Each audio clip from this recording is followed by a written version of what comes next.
നീ കണ്ടതുകൊണ്ടാണ് വിശ്വസിച്ചത്.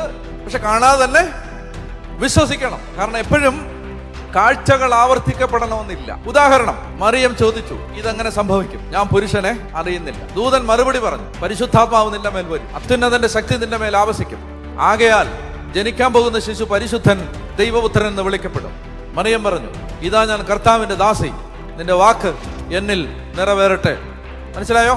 ഇപ്പൊ എന്താ സംഭവിച്ചേ? കണ്ടു. ആരെ കണ്ടു? ദൂതനെ കണ്ടു. ഇപ്പൊ കണ്ടു.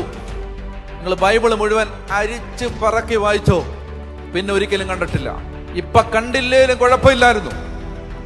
മകനെ കഴിമരത്തിൽ ആണി അടിച്ച് കയറ്റുന്ന സമയത്തെങ്കിലും ഒരു ദൂതൻ വന്നിട്ട് പ്രയാസപ്പെടരുത്, ഇത് കുറച്ച് മണിക്കൂർ നേരത്തേക്ക് മാത്രമേ ഉള്ളൂ, ഇത് കഴിയുമ്പോ സംഭവം മൊത്തം മാറാൻ പോവാണ് എന്ന് പറഞ്ഞായിരുന്നെങ്കിൽ ഈ അമ്മയ്ക്ക് ഒരു ആശ്വാസമായിരുന്നു. പക്ഷെ കണ്ടിട്ടില്ല. ഈ കാഴ്ചയുടെ പ്രത്യേകത, ഒരിക്കൽ കണ്ട